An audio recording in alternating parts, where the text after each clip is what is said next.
அஸ்ஸலாமு அலைக்கும் வரஹ்மத்துல்லாஹி வபரகாத்துஹு. நாங்கள் இப்போ நேர்கோட்டு இயக்கம் சம்மந்தமான தியரிகள் எல்லாம் பார்த்துட்டோம். குயிக்காக ரிவிஷன் பண்ணியிருந்தோம். பார்க்காதாக்கள் முன்னுக்கு வீடியோக்களை பார்த்துட்டு வந்தால் இன்னும் சிறப்பாக இருக்கும். இப்போதைக்கு 2020 ஆண்டினுடைய இந்த நேர்கோட்டு இயக்கத்தில் வந்திருக்கக்கூடிய கேள்விகள் 2020 2024 ஆண்டு வரைக்கும் நேர்கோட்டு இயக்கம் அதில் வந்திருக்கக்கூடிய கோட் அடிக்கக்கூடிய எம்சிக்யூ வினாக்கள் சம்பந்தமாக இந்த வகுப்பில் நாங்கள் விளக்கமாக என்ன செய்ய போகிறோம் பார்க்க போகிறோம். முதல்ல என்ன செய்யணுமென்ற கட்டாயம், நான் வினாக்களை முதல்ல சென்ன உடனே இந்த வினாக்களை முதலாவதாக செஞ்சு பார்க்கணும். செஞ்சு பார்த்ததுக்கு பின்னால் நான் விளக்கம் செல்லுகிற நேரம் அது சரியாக பிழையாக இருக்குதா அப்படின்றத கரெக்ட் பண்ணி கொள்ளணும். சும்மா வெறுமனே நான் செல்றதை மட்டும் பார்த்து கொண்டு போகிறதால எந்த பிரயோசனமும் இல்லைன்றதையும் விளங்கிக் கொள்ள வேணும். சரி, முதலாவதாக 2020 ஆண்டு பார்த்தோம்னு சொன்னால்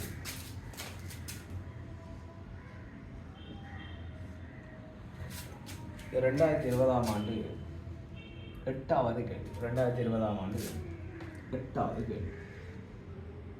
2020 8வது கேள்வி. ஒரு பொருளின் இயக்கத்தின் இடப்பெயர்ச்சி நேர வரைவு இங்கு காட்டப்பட்டுள்ளது. 0 தொடக்கம் t1 வரைக்கும் t தொடக்கம்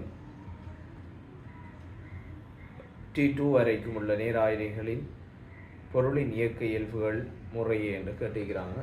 ஒரு வரைவு தந்திக்கிறான். நாங்கள் ஏற்கனவே வரைவுகள் சம்பந்தமாக பார்த்துருந்தோம். இந்த வரைவுகளில் இடப்பெயர்ச்சி நேர வரைவுன்னு பார்த்துருந்தோம். இடப்பெயர்ச்சி நேர வரைவு சம்பந்தமாகவே இந்த வினாக்கள் வினவப்படுது. இடப்பெயர்ச்சி நேர வரைவு நான் பார்த்து வரைஞ்சு கொள்வோம்.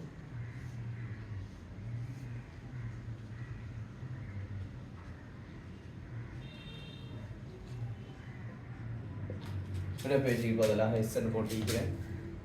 இங்கே தந்திருக்கிற இடப்பெயர்ச்சி நேர வரைவு இப்படியாக இப்படியான ஒரு வளைவில் பேசி இது சீராக இது ஒரு வளைவு. இதில் முதலாவது t1, இதில் t2. எங்கள் இடப்பெயர்ச்சிகள் தரப்படையில். இப்போ எங்களுக்கு அப்படின்னு சொன்னால் நாங்கள் இடப்பெயர்ச்சிகளை சும்மா இப்படி போட்டுக்கொள்வோம், கோடுகளாக அடிச்சுக்கொள்வோம். சரியா? இந்த கேள்வி அணுகிற நேரம் இயக்க இயல்புகள் சம்பந்தமாக கேட்டிருக்கிறாங்க. இயக்க இயல்புகள் சம்பந்தமாக எங்களுக்கு தெரியும். முதலாவதாக ஒரு வரைவு தந்தால் அதனுடைய படித்திறன் சம்பந்தமாக யோசிக்கணும். அப்போ இடப்பெயர்ச்சி நேர வரைவு தந்தால் இதனுடைய படித்திறன் என்ன? இடப்பெயர்ச்சி நேர வரைவினுடைய படித்திறன். இடப்பெயர்ச்சி நேர வரைவினுடைய படித்திறன்ங்கிறது வேகம் என்று எல்லாருக்கும் தெரியும். இடப்பெயர்ச்சி நேர வரைவினுடைய வேகம். ஆகவே இங்கு வேகம் சம்பந்தமாக பேசியிருக்கலாம் அப்படின்றத நாங்கள் என்ன செய்யணும், கவனித்து கொள்ளணும். ஆகவே இந்த வரைவில் நாங்கள் விடைகளை வாசிக்கிறதுக்கு முன்னால் என்ன தகவல்கள் சொல்லப்பட்டிருக்குதுன்னு பார்த்துன்னு சொன்னாங்க. வேகம் படித்திறன் சம்பந்தமாக பேசுகிற நேரம் வேகம். இந்த வரைவை பாருங்கள், நாங்கள் வேகம் படிச்சிருந்தோம். இடப்பெயர்ச்சி நேர வரைவில் இப்படியான ஒரு வரைவு வந்தால் எஸ்டி கிராஃபில் இடப்பெயர்ச்சி நேர இப்படி ஒரு வரைவு வந்தால் இங்கு இடப்பெயர்ச்சி நேர வரைவு இப்படி சீரான கோடாக வந்தால் இங்கே என்ன விஷயம்? படித்திறன் மாறவில்லை. படித்திறன் மாறலையாக இருக்கும் என்று படிச்சிருக்கிறோம். படித்திறன் மாறலையாக இருக்கும் என்றால் அந்த இடத்துல வேகம் மாறாது அப்படின்றத படிச்சிருக்கிறோம். ஆகவே வேகம் மாறாது அப்படின்னு சொன்னால் இந்த இடத்துல என்னது?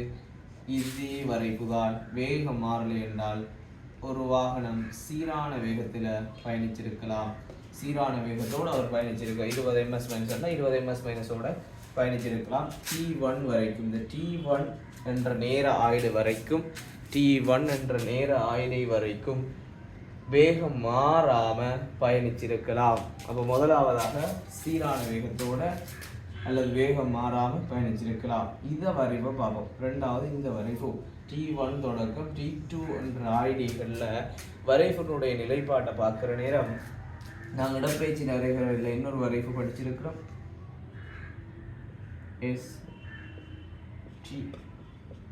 இப்படியான ஒரு வரைவு இப்படி இந்த வரைவினுடைய அர்த்தம் என்ன, இந்த வரைவினுடைய அர்த்தம் என்னன்னு சொல்லி படிச்சுக்கிறோம். இந்த வரைவினுடைய படித்திறன் பார்த்தோம்னு சொன்னால் போக போக ஒவ்வொரு புள்ளியிலையும் படித்திறன் செய்து குறைஞ்சு கொண்டு போகுது. ஒவ்வொரு புள்ளியிலையும் படித்திறன் குறைஞ்சு கொண்டு போறதால வேகம் என்ன செய்யும், வேகமும் குறைஞ்சு கொண்டு போகும் என்றதை நாங்கள் படிச்சிருக்கிறோம். வேகமும் குறைஞ்சு கொண்டு போகின்றால் இந்த வரைவு தான் எங்க கட்டிக்கிறாங்க, இது சீரான வேகத்துக்குரிய இந்த வரைவு, இந்த இது ரெண்டாவது இருக்கக்கூடிய இந்த வரைவு, இங்க இருக்க ரெண்டையும் சேர்த்து தான் கேள்வி கட்டிக்கிறாங்க. ஆகவே இது வேகம் குறைஞ்சு கொண்டு போகிற வரைவு, வேகம் குறையுது, அதாவது படித்திறன் குறையதால வேகம் குறைஞ்சு கொண்டு போகிற வரைவு. இப்போ நாங்கள் விடைகளை வாசிக்கிற நேரம் தெளிவாக என்ன செய்கிறோம், விடைகள் எங்களுக்கு எடுத்துக்கொள்ள இயலுமாக இருக்க போகுது. முதலாவது வந்து இருக்கிறாங்க சீரான வேகமும் ஆர் முடுகலும் அப்படின்னு சொல்லி. சீரான வேகம்ங்கிறது சரி, ஆர் முடுகல் அடையும் என்றால் வேகம் போக போக கூடுறது தானே ஆர் முடுகல். எக்ஸலரேஷன் போக போக வேகம் கூடணும், குறையிறதல்ல. ரெண்டாவது பார்த்துக்கொள்வோம், சீரான வேகமும் அமர் முடுகலும். சீரான வேகம்ங்கிறது சரி, அமர் முடுகல் என்றால் போக போக ஓரளவு நேரத்தில் வேகம் குறையுமாக இருந்தால் அல்லது எதிர் திசையில் வாகனம் செல்லுமாக இருந்தால், எதிர் திசையில் வாகனம் செல்லுமாக இருந்தால் அதுதான் என்னது, அமர் முடுகல். ஆகவே இரண்டாவது விடை என்னது, சரியான விடை. இரண்டாவது விடை சரியான விடை. மூன்றாவது விடையை கொஞ்சம் பார்த்துக்கொள்வோம். சீரான ஆறுமுடுகள் வரலாமா, சீரான ஆறுமுடுகள் உண்டு. இங்கே இடப்பெயர்ச்சி நேர வரைவு சம்பந்தமாக கதைச்சிட்டு சீரான ஆறுமுடுகள் கதைக்க இயலாது. நாலாவது சீரான அமர்முடுகள், அது வாரதுக்குரிய வாய்ப்பே இல்லை, இங்கே இடப்பெயர்ச்சி நேர வரைவு. ஆகவே அதனுடைய படித்திறன் வேகம்தான். வேகம் சம்பந்தமாகத்தான் கதைக்கணும். வேகம் சம்பந்தமாக கதைச்சித்தான் அமர்முடுகள் ஆறுமுடுகள் சம்பந்தமாக கதைக்கலாம். ஆகவே இங்கு விடை 2ஆக இருக்கப்படும். விடை 2.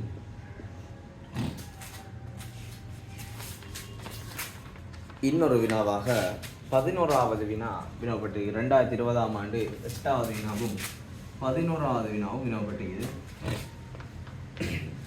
11வது வினாவாக ஒரு குறித்த பொருளினுடைய இடப்பெயர்ச்சியின் பருமன் பற்றி எப்போதும் உண்மையான கூற்று, எப்போதும் உண்மையான கூற்று, எப்போதும் உண்மையாக இருக்கணும் அந்த கூற்று. முதலாவது கூற்றை வச்சுக்கொள்வோம், எங்கே தூரத்திலும் பெரியது. இடப்பெயர்ச்சி என்றால் கணியங்கள் சம்பந்தமாக இங்கே நாங்கள் யோசிக்கணும். இடப்பெயர்ச்சிங்கிறது, இடப்பெயர்ச்சி என்னது, ஒரு காவிக்கணியம். ஒரு காவிக்கணியம், ஒரு காவிக்கணியம்ங்கிறதால இதில் 2 விஷயத்தை கவனிக்கணும். முதலாவது திசை அல்லது போக்கு, ரெண்டாவது பருமன், ரெண்டும் கவனிக்கணும். அப்போ இங்கே இருக்கிற முதலாவது கூட்ட பாவம் எங்கே தூரத்திலும் பெரியது. ஆகவே இடப்பெயர்ச்சிக்கும் தூரத்துக்கும் இடையிலான டிஃப்ரெண்டே திசை தான். இடப்பெயர்ச்சிங்கிறது தூரத்திலும் பெரிசாக இருக்குமா, இல்லை. ஒரு தெரியும், ஒரு உதாரணத்தை எடுத்துக்கொள்வோம். ஏபிங்கிற ஒரு பாதை எடுத்தால் இந்த பாதையில், ஏபிங்கிற பாதையில் தூரம்ங்கிறது இப்படியாகவும் இருக்கலாம், இப்படியாகவும் இருக்கலாம், எங்கேயோ போய் வரலாம், இதுவாக கூட இருக்கலாம். ஆனால் இடப்பெயர்ச்சிங்கிறது இதுவாக மாத்திரம்தான், இந்த நேர்கோட்டு பாதை மாத்திரம்தான் இருக்கும். இந்த இதுவோ இருப்பதற்காக சான்ஸ் இல்லை. ஆகவே முதலாவது குற்றம் என்ன செஞ்சிருக்கிறாங்க, எங்கே தூரத்திலும் பெரிது. ஒரு காலமும் எங்கே ஒரு புள்ளியிலேருந்து இன்னொரு புள்ளிக்கு எங்கே தூரத்தோட இடப்பெயர்ச்சி பெரிதாக வர்றதுக்கு சான்ஸ் இல்லை. ஆகவே அது பிழையான குற்று. ரெண்டாவது, எங்கே தூரத்துக்கு சமம். எப்போதும் உண்மையான கூற்று கேட்டு இருக்கிறதால ரெண்டாவது கூற்று சரிதான், ஆனால் எப்போதும் உண்மையாக வராது. ஏனென்றால் சில நேரங்களில் அவர் இந்த பாதையால் போயிருக்கலாம், இப்படி போயிருக்கலாம், இப்படி போயிருக்கலாம். ஆகவே எப்போதுமே தூரமும் இடப்பெயர்ச்சியும் சமனாக இருக்காது. சில நேரங்களில் ஒரே பாதையை பயன்படுத்துகிற நேரம் நேர்கோட்டில் சமனாக வரலாம், கட்டாயம் வரும் என்றது அல்ல. மூணாவது, இங்க தூரத்திலும் குறைவானது. இங்க தூரத்திலும் சரிதான், பட் இருந்தாலும் நாலாவதையும் வாசிச்சு கொள்றது சரி. இங்க தூரத்துக்கு சமம் அல்லது குறைவானது எப்போதும் சரி. ஒன்று சமனாக இருக்கலாம், இப்படியாக தூரமும் இப்படியாக இருந்து இடப்பெயர்ச்சியும் இப்படியான பாதையில் தான் இயங்கினாக இருந்தால் எனது சமனாக இருக்கலாம் தூரமும் இடப்பெயர்ச்சியும். அதே நேரம் இப்படியான பாதையில் இயங்கி இருந்தால் இதோட குறைவாக இருக்கலாம். ஆகவே 4வது கூற்று மிக பொருத்தமான கூற்று. 4வது கூற்று மிக பொருத்தமான கூற்று. விடை 4. இடப்பெயர்ச்சிங்கிறது எப்பவுமே தூரத்தை விட குறைவாக இருக்கலாம், அல்லது ஒரே பாதையிலேயே பிங்கிற ஒரு நேர்கோட்டு பாதையில் இயங்குகிற நேரம் இடப்பெயர்ச்சியும் தூரமும் சமனாக இருக்கலாம். ஆகவே சமன் என்று வரலாம் அல்லது குறைவு என்று வரலாம், அதிகம் என்று வரதுக்குரிய சான்ஸ் இல்லை அப்படிங்கிறத நாங்கள் அழகாக தெளிவாக விளங்கி கொள்ள வேணும். சரி, அடுத்தது 2022ஆம் ஆண்டை பொறுத்தவரையில் 2022ஆம் ஆண்டில் 26வது கேள்வி வினவப்பட்டிருக்குது. 2022ஆம் ஆண்டு 26வது கேள்வி நேர்கோட்டு இயக்கம் சம்பந்தமாக வினவப்பட்டிருக்குது. அதுவும் வரைவுகள் சம்பந்தமாகத்தான் வினவப்பட்டிருக்குது. ஆகவே முன்னுக்கு வரைவுகள் என்றதை கிளியராக பேசப்பட்டிருக்குது. கட்டாயமாக அதை பார்த்து கொண்டால் இந்த வினாக்கள் எல்லாம் இலகுவாக செய்யக்கூடியதாக இருக்கும். சரி, நாங்கள் வினாக்களுக்கு போய்கொள்வோம். 26வது கேள்வியாக, ஒரு குறித்த பொருளின் இயக்கத்தினுடைய வேக நேர வரைவு இங்கு தரப்பட்டுள்ளது. நாங்கள் முதல் வரைவு வரைஞ்சு கொள்வோம். வேக நேர வரைவு தந்திருக்கிறாங்களா? வரைவில் கூட பேர் எழுதப்படாமல் குறியீடுகள் போடப்பட்டிருக்குது. அதை நாங்கள் என்ன செய்யணும், கவனிச்சு கொள்ளணும். சில இடங்களில் பேர் போட மாட்டாங்க, குறியீடுகள் தருவாங்க, அது அதனுடைய அர்த்தம் தான். சரிதானே? இப்போ இந்த வரைவு எப்படி வந்தீங்கன்னு சொன்னால், சீரான ஒரு வரைவு வந்து இப்படியாக ஒரு வரைவு. சரிதானே? இது 10 செகண்ட்லையும் இவ்வளவு இயங்குறதுக்கு 20 செகண்ட் எடுத்துக்குது. சரிதான்? இந்த டைமில் வர்ற வேகம் 10 இருந்திருக்கு. இப்போ நீங்கள் கேட்ட கேள்வி என்னன்னு சொன்னால், வேக நேர வரைவு வந்திக்குது. வேக நேர வரைவு வரைஞ்சிட்டோம். இங்கே கேள்வி தொடக்கத்திலிருந்து அப்படின்னு சொன்னால், தொடக்கம்ங்கிறது ஓய்வு 0 ஓய்வுன்னு சொல்லுவோம். 0 ஓய்வு. தொடக்கத்திலிருந்து 20 செகண்ட் வரைக்கும் இந்த பொருளினுடைய இடப்பெயர்ச்சி என்ன? ஓய்விலிருந்து 20 செகண்ட் வரைக்கும் பொருளினுடைய இடப்பெயர்ச்சி என்னென்றால், நாங்கள் வேக நேர வரைவு படிக்கிற நேரம் படிச்சிருந்தோம். வேக நேர வரைவு இருக்கு இல்லையா? அந்த வேக நேர வரைவு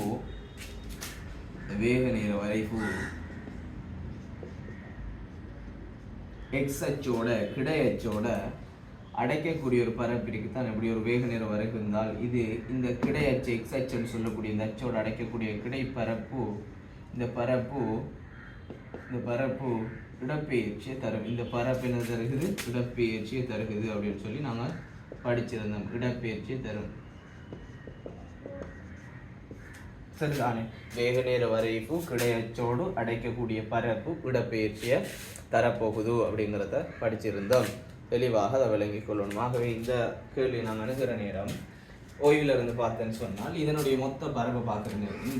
இதை எக்ஸ்ஹெச்சோட 20 செகண்ட் வரைக்கும் அடைச்ச மொத்த பரப்பை பார்த்தோம்னு இருந்தால், இந்த மொத்த பரப்பை பார்த்தால் எங்களுக்கு இது இயங்கிய மொத்த இடப்பெயர்ச்சியை அறிஞ்சு கொள்ளக்கூடியதாக இருக்கும். வரைச்சா நாங்கள் இதுக்கு எப்படி சமன்பாடு போடுவோம்னா, 2 வகையில் போடலாம். மொத்த இடப்பெயர்ச்சி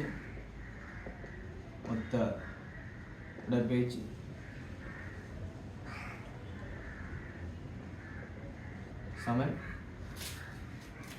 பரப்பு அடைக்கப்பட்ட பரப்பு, சரிவகம் அடைக்கப்பட்ட பரப்புன்னு சொல்லி போடலாம். பரப்பு அதுக்கு சமன்பாடு, சரிவகத்தினுடைய சமன்பாடு அரகர என்னது? 2 பக்கங்கள்லையும் கூட்டுத்தொகை, இருபக்க கூட்டுத்தொகை 20 ப்ளஸ் இதில் சமாந்திர பக்கங்களில் கூட்டுத்தொகை, 2 சமாந்திர பக்கங்களில் கூட்டுத்தொகை எடுக்கணும். இது 10, 20லேருந்து 10 கழிச்சால் 10 ப்ளஸ் 20 ப்ளஸ் 10 தர செங்குத்து உயரம் எவ்வளோன்னு சொல்லி பார்த்தோம்னா 10.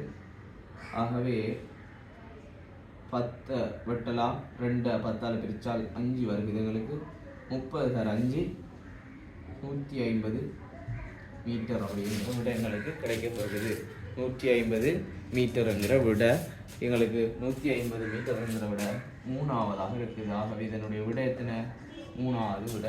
தெளிவாக விளங்கணும். மிக சிம்பிள். வேக நேர வரைவு எக்ஸ் அச்சோட அடைக்கிற பரப்பு அதனுடைய இடப்பெயர்ச்சியை தரப்போகுது.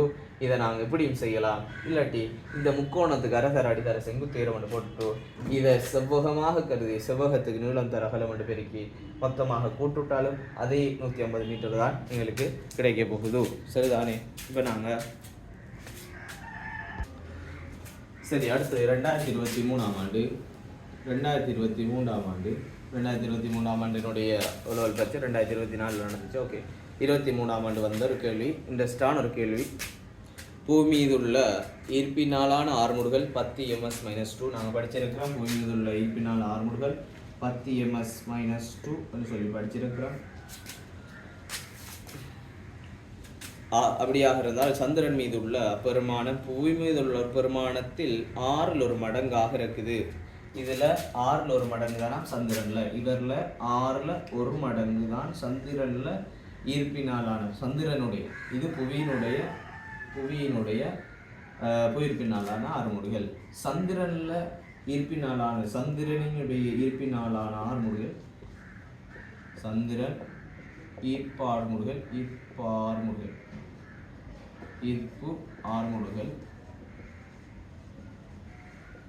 10ல் 6ல் உண்டாம். 10ல் 6ல் ஒரு மடங்கு தானாம் அப்படின்னு சொல்றாங்க. சொல்லிட்டு கேட்குறாங்க, புவி மீது 60 நியூட்டன் நிறையுள்ள ஒரு பொருள் சந்திரன் மீது கொண்டுள்ள நிறையாது. எங்களுக்கு தெரியும். முதலாவது எங்களுக்கு தெரிய வேண்டியது நிறை சம்பந்தமாக. நிறை அப்படிங்கிறது என்னது? நிறை ஒரு திணிவை ஈர்ப்பினாலான ஆறுமுடுகளில் பெருக்கினால் ஈர்ப்பினாலான ஆறுமுடுகளால் பெருக்கிற நேரம் எங்களுக்கு நிறம் கிடைக்குது. உதாரணமாக புவியில என்னுடைய நிறை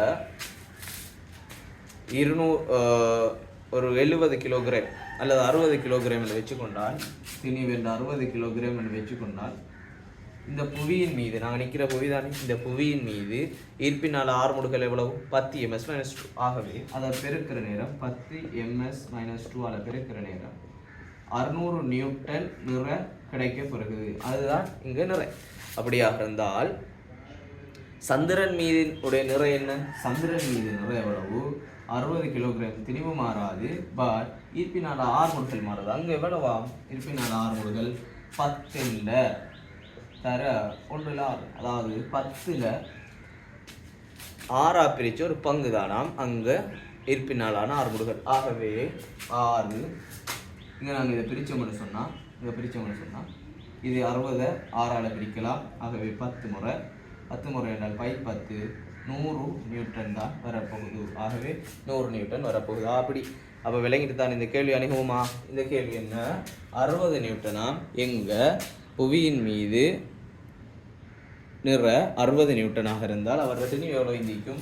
அவரது திணிவு எவ்வளோ இந்திக்கும்? அவரது திணிவு 6 கிலோகிராமாக இருந்திருக்கும். 60 நியூட்டன் என்றால் அவரது திணிவு 6 கிலோகிராமாக இருந்திருக்கும். ஆகவே சந்திரன் மீது அவரது நிறை எவ்வளவு? சந்திரன் மீது அவரது நிறை 6 கிலோகிராம். இந்த சமன்பாடை பிரதிவிடுறோம். இந்த சமன்பாட்டில் இங்கே நாங்கள் என்ன செய்யறோம்? பிரதிவிடுறோம் 6 கிலோகிராம். சந்திரனிலான ஆறுமுடுகள் எவ்வளவு? 10 6 மடங்கு தான். அதாவது 10 ms- என்றால் அது 6 பிச்சு ஒரு பங்கு தான். ஆகவே 6 கேன்சல் பண்ணும். ஆகவே 10 நியூட்டன் தான் சந்திரன்ல அவர் நிறையாக இருக்கும். திணிவு அல்ல, நிறையாக இருக்கும். திணிவு 6 கிலோகிராம் தான், ஆனால் நிறை 10 நியூட்டனாக இருக்கும் என்றதை நாங்கள் விளங்கிக் கொள்ளணும். சரிதானே? ரெண்டாவதாக சரி, அடுத்த கேள்விகளை நான் அணுகிற நேரம் அடுத்த கேள்வி பார்த்தோம்னு சொன்னால் 36வது கேள்வி. இது 36வது கேள்வி.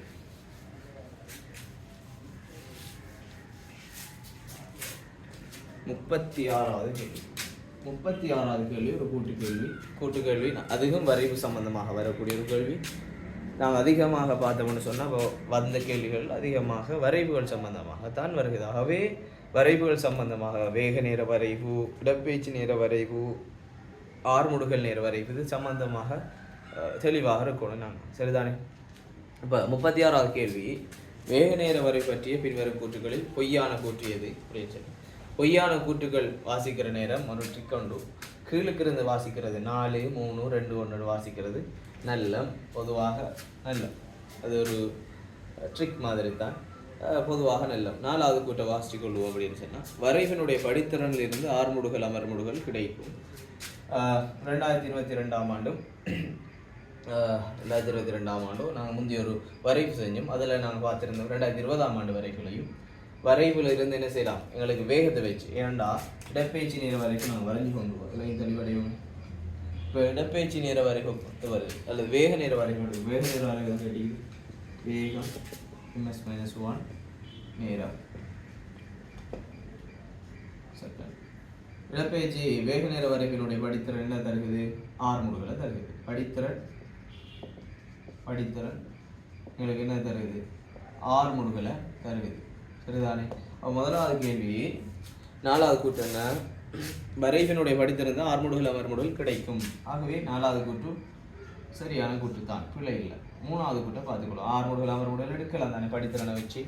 4வது கூட்டு நேரத்துடன் வேகம் மாறும் இயக்கத்தில்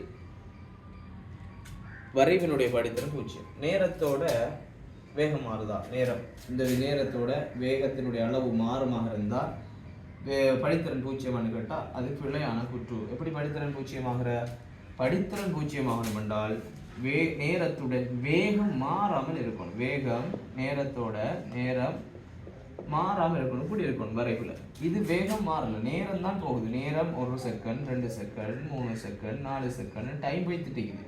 ஆனால் வேகம் என்ன செய்யல, மாறல. வேகம் மாறல என்றதால படித்திறன் இங்கே 0 இருக்கும். படித்திறன் 0 இருக்கும். ஆனால் நேரத்தோட வேகம் மாறுமாக இருந்தால், நேரத்துடன் வேகம் மாறுமாக இருந்தால் நிச்சயமாக படித்திறன் இருக்கும். 1 நேரத்தோட வேகம் மாற நேரம் படித்திறன் மாறாமல் இருக்கலாமே தவிர படித்திறன் 0 இருக்காது. ஆகவே 3வது கூற்று பிழையான கூற்று. அப்போ 2வது கூற்றும் 1வது கூற்றும் ஆட்டோமேட்டிக்காக சரியாக இருக்கும். 2வது கூற்றையும் பார்த்துக்கொள்வோம்.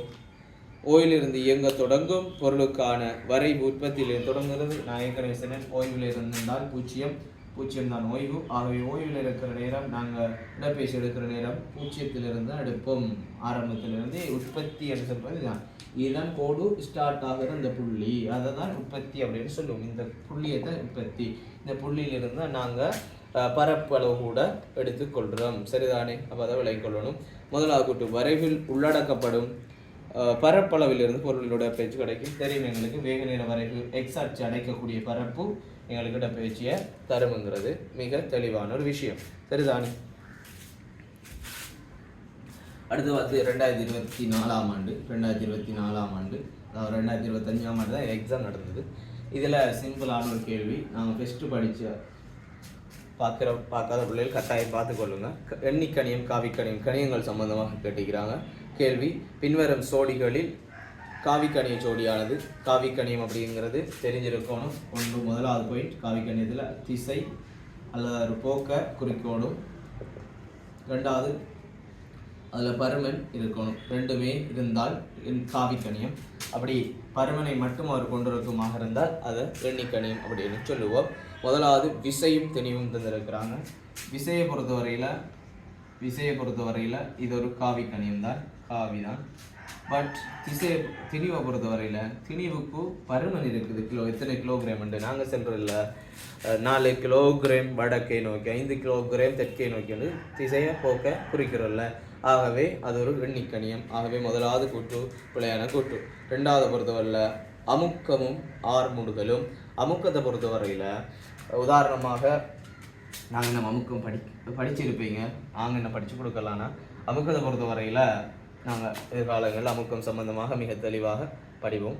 அமுக்கத்தை பொறுத்தவரையில் உதாரணமாக குறிப்பிட்ட ஒரு பரப்பின் மீது ஏற்படுத்தக்கூடிய விசை, ஒரு குறிப்பிட்ட ஒரு பரப்பு இருக்குதுன்னு சொன்னால் அதில் ஏற்படுத்தக்கூடிய விசை. இப்படி ஒரு பரப்பு இருக்குதுன்னா அதில் ஏற்படுத்தக்கூடிய ஒரு விசை தான் அமுக்கம். அமுக்கத்தை பொறுத்தவரை அமுக்கத்துக்கு பருமன் தான் இருக்கக்கூடிய அமுக்கம் ஒரு திசையுடைய கணியம் அல்ல, திசை கிடையாது. அமுக்கத்துக்கு திசை இல்லை. உதாரணமாக இப்படியான ஒரு வளைவான பாத்திரமாக இருந்தால் இப்படியும் இருக்கும். வளைவான பாத்திரம் ஒவ்வொரு டைரக்ஷன்ஸில் என்ன செய்யும், ஒவ்வொரு திசையிலையும் அமுக்கம் இருக்க போகுது. ஒவ்வொரு திசையிலையும் அங்கே விசை தாக்கி, அங்கே ஒரு பரப்பில் ஒரு விசை தாக்கி அங்கே அமுக்கம் ஏற்பட போகுது. அமுக்கத்துக்கு திசை கிடையாது. அமுக்கத்துக்கு பருமன் மட்டும்தான். ஆகவே இரண்டாவது கூற்றும் பிழையான கூற்று. மூணாவது கதியும் வேலையும். எங்களுக்கு தெரியும் வேலையை பொறுத்தவரையில் வேலை ஒரு காவி, வேலையும் ஒரு காவிக்கணியும். பட் வேலை காவியாக இருந்தாலும் கதியை பொறுத்தவரையில் ஒரு எண்ணிக்கணியம். கதியை பொறுத்தவரையில் எண்ணிக்கணி நாங்கள் ஏற்கனவே படிச்சிருக்கிறோம். பெஸ்ட்டே கதியை தான் படிக்கிறோம். தூரம் கதியெல்லாம் எண்ணிக்கணியங்கள். நாலாவது வேகமும் இடப்பெயர்ச்சியும். எங்களுக்கு தெரியும் வேகம் நிச்சயமாக ஒரு காவிக்கணியம். அதே போல இடப்பெயர்ச்சியும் ஒரு காவிக்கணியம். இடப்பெயர்ச்சியை பொறுத்தவரையில் நிச்சயமாக திசையும் குறிக்கோணும், பருமனையும் குறிக்கோணும். ஒரு 40 மீட்டர் வடக்கிலிருந்து தெற்கு, 50 மீட்டர் தெற்கிலிருந்து மேற்குப்படி திசை குறிக்கோணும். 40 மீட்டருங்கிற பருமனம் வரும். வேகமும் அவ்வாறு தான். வேகத்தை பொறுத்தவரையில் இடப்பெயர்ச்சி மாற்ற வீதம் தான் வேகம் என்றதால வேகத்தை பொறுத்தவரையில் 40 ms-1 ஏயிலிருந்து பிஏ நோக்கி அல்லது வடக்கிலிருந்து தெற்கு நோக்கி என்று பருமனும் நாங்கள் திசையும் கட்டாயமாக குறைக்க வேணும். ஆகவே நாங்கள் 2020 இருந்து 2024 ஆண்டு வரைக்குமான அவ்வளவு கோடடிக்கக்கூடிய MCQ செல்லக்கூடிய வினாக்களையும் செஞ்சிருக்கிறோம். நிச்சயமாக செஞ்சு பாருங்கள். இது உங்களுக்கு பயனளிக்கும் என்று நம்புகிறோம். இன்ஷா அல்லாஹ் அடுத்த கிளாஸில் சந்திப்போம்.